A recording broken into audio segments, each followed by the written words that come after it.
back to the program. Today we had Kamala Harris on an interview with Fox Bret Baier, and it was a good one. Let's go right away and let's look at our polymarket election forecast. Donald Trump up 58.5%, up 1% from yesterday. And it sort of tells you that this interview on Fox did not go very well for Kamala Harris. So let's have a look at it. Madam Vice President, thank you for the time. Thank you. It's good to be with you, Bret. You know, voters tell pollsters all over the country and here in Pennsylvania that immigration is one of the key issues that they're looking at this election, and specifically the influx of illegal immigrants from more than 150 countries. How many illegal immigrants would you estimate your administration has released into the country over the last 3.5 years? Well, I'm glad you raised the issue of immigration because I agree with you. It is a topic of discussion that people want to rightly have. And you know what I'm going to talk about. Yeah, but right do you, now, just a number, do you think it's She doesn't look that glad to me. 1 million, 3 million? Bret, let's just get to the point. Okay, the point is that we have a broken immigration system. And when she says, let's just go to the point, she really means, let's dance around the point and let's not answer this question.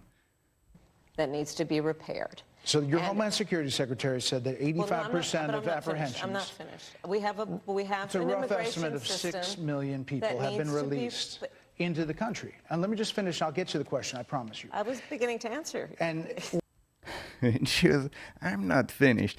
And you see, this is the first time really that Kamala Harris is confronted to a real journalist.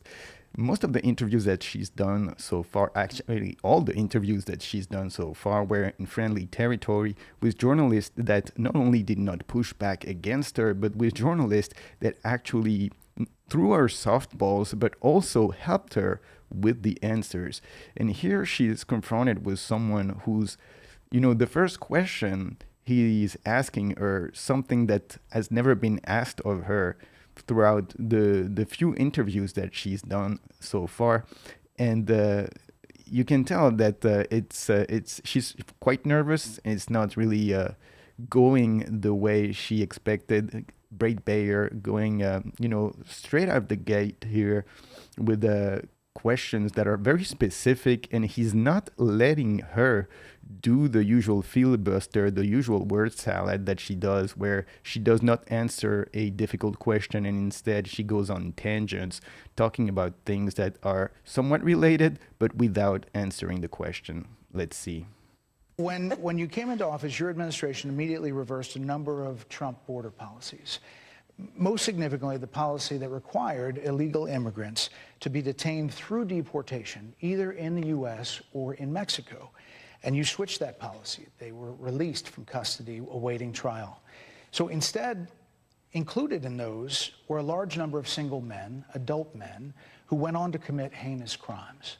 So, looking back, do you regret the decision to terminate Remain in Mexico at the beginning of your administration? At the beginning of our administration, within practically hours of taking the oath, the first bill that we offered Congress, before we worked on infrastructure, before the Inflation Reduction Act, before the Chips and Science Act, before the bipartisan Safer Communities Act, the first bill, practically within hours of taking the oath, was a bill to fix our immigration system. Yes, ma'am. It was called the U.S. Citizenship Act of 2021. Exactly. It was essentially a pathway to citizenship for the... Yes, ma'am. May I finish responding, please? But you have to let me finish, You please. had the White House and the House and the Senate, I'm and they in didn't bring up the middle of responding to the point you're raising. Okay.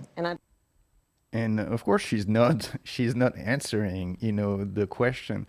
She's saying, I'm answering while not answering. But Bret Baier, of course, raises an important point. She says, oh, well, the first thing that we did was to bring up this bill. And they had the presidency, they had the Senate, they had the House, and yet they couldn't pass the bill. Having all the institutions of government necessary to pass the bill. So if they couldn't do it, it means that the Democrats amongst themselves did not agree to this bill. And of course, Kamala Harris is trying to imply that somehow it is the fault of the Republicans that they could not pass this bill. But in fact, it was the Democrats themselves that did not want the bill that they were proposing. I'd like to finish. Yes, ma'am. We recognized from day one that, to the point of this being your first question, it is a priority for us as a nation and for the American people. And our focus has been on fixing a problem. And from day one, then, we have done a number of things, including to address our asylum system and put more resources, getting more judges, what we needed to do to tighten up penalties and increase penalties for illegal crossings, what we needed to do to deal with points of entry between border entry points. That's the work we did, and we worked on supporting what was a bipartisan effort, including some of the most conservative members of the United States Congress. But everything that she said still doesn't answer the question, still trying to point out to Republicans as being the fault when really they could not even agree amongst the Democrats to pass this bill. And she's trying to conflate the two bills. The first bill that they tried to pass in 2021 when the Democrats were in the House, the Senate, and the presidency, and the new bill that they tried to pass this year, saying, oh, Donald Trump killed the bill. And, you know, she's tried to conflate these two to try to pretend that the first time it was also the fault of Donald Trump, when really Donald Trump had, you know, no say and no leverage over the House. And they're trying to make it seem, or she's trying to make it seem like it is Donald Trump's fault the first time that they couldn't pass this bill. Madam Vice President, it was a policy decision in the early part of your administration. I will let one of the mothers talk about it. Take a listen. Because of the Biden-Harris administration open border policies catch and release, they were enrolled in the Alternatives to Detention program. This meant that they were released into the United States. It was not even a full 3 weeks later that they would take my daughter, Jocelyn Nungaray's life. I believe the Biden-Harris administration open border policies are responsible for the death of my daughter. That's the early days. So do you owe them an apology is what I'm saying. I will tell you that I am so sorry for her loss. I am so sorry for her loss. Sincerely. But let's talk about... But let's talk about, and the question was, do you owe her an apology? And of course, she's not going to apologize. Just like Jamal Truelove that we covered in the video yesterday, who was imprisoned and convicted in California, being framed for murder under Kamala Harris, DA, and she showed no apology, and he demanded also an apology. He got none. And, you know, it sort of reminds me of Chris Cuomo on the Patrick Bet-David's podcast, who said, never apologize, never apologize. That is sort of how it goes with the Democrat. When they make a mistake, they never apologize. Because, of course, if you apologize, you have to somehow recognize that you were wrong. And they're not willing to do that. When you have this level of arrogance, you don't apologize. You're never wrong. They need more resources, and Congress ultimately is the only place that's going to get fixed, Bret. Well, that's how the system works. That's the premise of this question. But there were that's how the system 90-plus works. executive orders that were rescinded in the first days. Many of those were Trump border policies. I'm not going to stay here because there's other things to talk about, but you frequently talk to the Border Patrol Union for support of that bipartisan bill, and they did. They supported it. But they also just endorsed Donald Trump and said, you've been, quote, a failure with border security. Why do you think they said that? I think they're frustrated, and I get it. They want support. They want support, and that's what that border security bill would have done. These guys down at the border, these men and women, they're working hard. They're working around the clock. I get it. There's a lot of people that look back at what you said. But, you know, once again, she doesn't answer the question, but, you know, she answers in a way that's totally opposite to reality. So, you know, he told her, well, you know, if Donald Trump is so bad on the border, why are they supporting him? And she says, oh, because they want action. But, you know, if they thought that her plan was good, then they would be supporting her, obviously. 2019 when you first ran for president. And there have been changes, and you've talked about some of them. When it comes to immigration, you supported allowing immigrants in the country illegally to apply for driver's license, to qualify for free tuition at universities, to be enrolled in free health care. Do you still support those things? Listen, that was 5 years ago, and I'm very clear that I will follow the law. I have made that statement over and over again, and as Vice President of the United States, that's exactly what I've done, not to mention before. If that's the case, you chose a running mate, Tim Walz, governor of Minnesota, who signed those very things into state law. So do you support that? We are... just pay attention to her body language. This, you can tell inside she's just fuming. She's like furious that she's trying to hold it in. And you just pay attention to her body language. She's got legs crossed, hands crossed, arms crossed. She's deeply, deeply upset at this interview. And of course, by that time, I think she realizes this is not going well. We're like 10 minutes, barely 10 minutes inside this interview. And now she's getting the kind of pushback that she's never gotten in the softball interviews that she used to on, other media like ABC, CBS, and all that. And, she blanked for a second here, and now she's probably going to blurb something that makes no sense. Very clear, and I am very clear, as is Tim Walz, that we must support and enforce federal law, and that is exactly what we will do. So, So, once again, she doesn't answer the question. The question is, do you still support those, do you support what you used to support, a few years ago before you ran for president, your policies regarding immigration? And now her answer is, we're going to follow the law. But no, you're going to be involved in the making of the law. That's what we want to know. What is your policy going forward? Not if you're going to enact the policy that already exists. Of course, you're going to do that. You have no choice. But when it comes to influencing and shaping the future of the policy of this country, what will be your stance? And of course, she doesn't answer because the answer is obvious. Decriminalizing border crossings, like you said in 2019. I do not believe in decriminalizing border crossings, and I've not done that as vice president. I will not do that as president. So these are evolutions that you've had. But let's be very clear. I'm the only person who's running for president who has prosecuted transnational criminal organizations, from the Sinaloa cartel to the Guadalajara cartel. Okay, and here she goes on with her nonsense, of course. But, it was a very valid question, which she's not going to answer, of course, because the truth is it would be sort of a campaign killer for her to admit that, her political stance, which was her stance all the way to up to the point until she was running for president, remains the same. And so she's sort of dancing around trying, I will follow the law.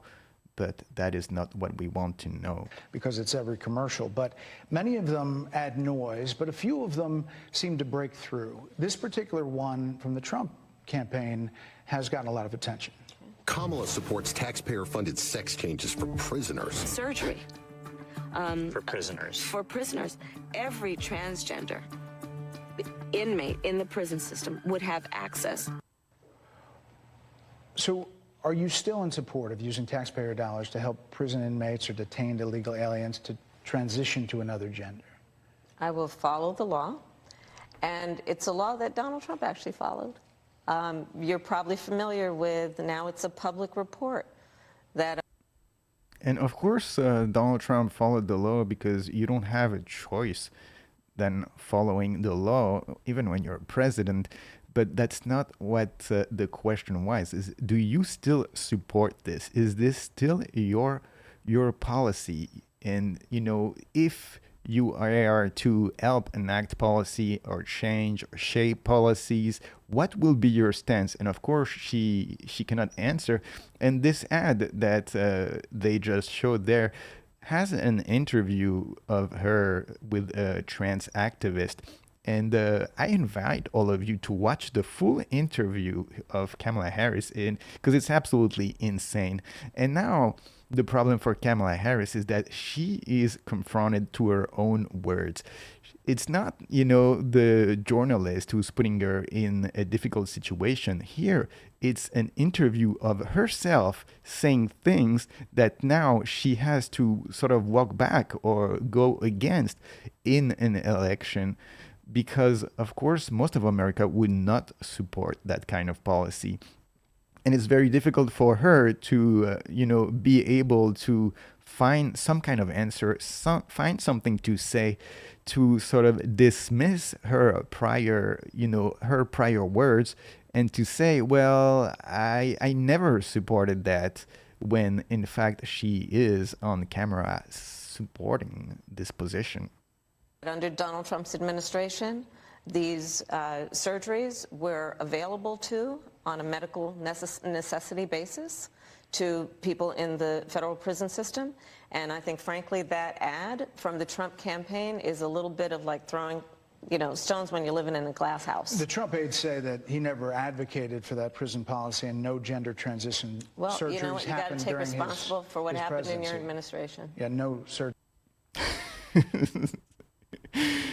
And once again, you can see, her body language terrible. She's so upset. And, worse than the answer or the non-answer that she gives, I think this interview is very damaging for her because of what she seems like. It's sort of the attitude and the personality that transpires through the interview.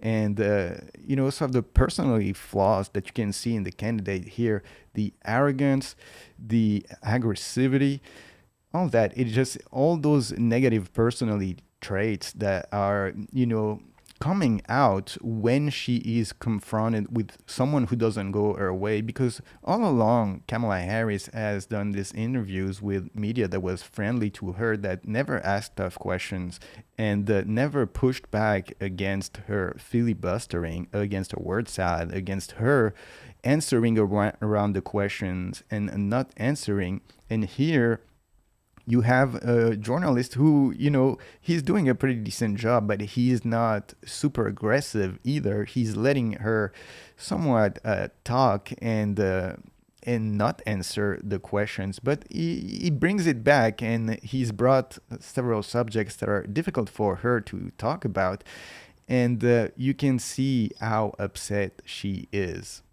And we're going to see in the rest of the interview, it gets worse. As it goes on, she gets more and more upset. Surgeries happened in this presidency. It's in black and white. Would you still advocate for using taxpayer dollars for gender reassessment surgeries? I will follow the law, just as I think Donald Trump would say he did. You would have a say as president. Like I said, I think it's he spent $20 million on those ads, trying to create a sense of fear in the voters, because he actually has no plan in this election that is about focusing on the needs. And she goes back to, he has no plans, and he spent $20 million on this ad, but this ad is just your own words. And she says that he's trying to stoke fear in the voters. Well, the fear is stoked from your own words and your own interviews. That's what's, worrying the American voters. And here she's, you can tell how upset she is throughout all this section, and it will get worse.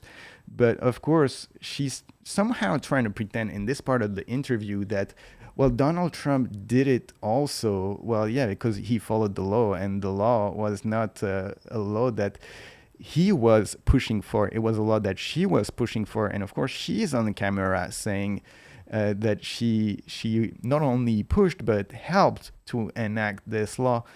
And now she's trying to say, oh, well, Donald Trump saying that and putting that ad is throwing stones when you live in a glass house. Well, not really, because his position is obviously opposed to that, and that's why he was running this ad. Madam Vice President, you were asked on 2 different shows last week what, if anything, you would do differently than President Biden. Here's what you said. Would you have done something differently than President Biden during the past 4 years? There is not a thing that comes to mind in terms of, and I've been a part of most of the decisions that have had impact? Under a Harris administration, what would the major changes be, and what would stay the same? Sure. Well, I mean, I'm obviously not Joe Biden. I noticed. And so that would be one change in terms of... But also, I think it's important to say with, 28 days to go, I'm not Donald Trump. So you're not Joe Biden, you're not Donald Trump, but nothing comes to mind that you would do differently? Let me be very clear. My presidency will not be a continuation of Joe Biden's presidency. And like every new president that comes in to office, I will bring my life experiences, my professional experiences, and fresh and new ideas. I represent a new generation of leadership. And of course, it couldn't be further from the truth. Her presidency would be a continuation of Joe Biden's presidency. And that's the reason why she is the candidate. Because let's be honest, if the Democrats wanted a change in policy, they would have had a primary and they would have been able to have a candidate and a potential administration that would have been different, and they would have been able to enact different policy. And the reason they did not do that was specifically because they wanted to have the same people in place in the White House so that there would be no change in policy. Kamala Harris here is in the difficult situation to say, I was with Joe Biden and, I can't remember which show, I think it was The View, the first clip that they showed. Well, I can't think of anything that I would have made different from Joe Biden. And of course, she has to say that when she is on those sort of left-leaning shows, because they support the policies of the Joe Biden administration. And then when she goes on Fox or right-leaning shows, then she has to pretend I'm not Joe Biden and I'm going to be totally different because, of course, it is the side of the political spectrum that want to see changes in policies and that don't support the policies of the Biden administration. And she's not done a very good job to do that. But honestly, it's a very difficult thing to defend. How can you go on one show and say something and say, I totally agree with what Joe Biden was doing, and then you go on another show and you say, I totally disagree with Joe Biden was doing? And here, Bret Baier, of course, doing a good job showing her clips of her saying, well, I wouldn't do anything different. And now she has to say now on this Fox show, I would be totally different. And it once again shows her hypocrisy and her flip-flopping on all the issues that really are important to the American voters.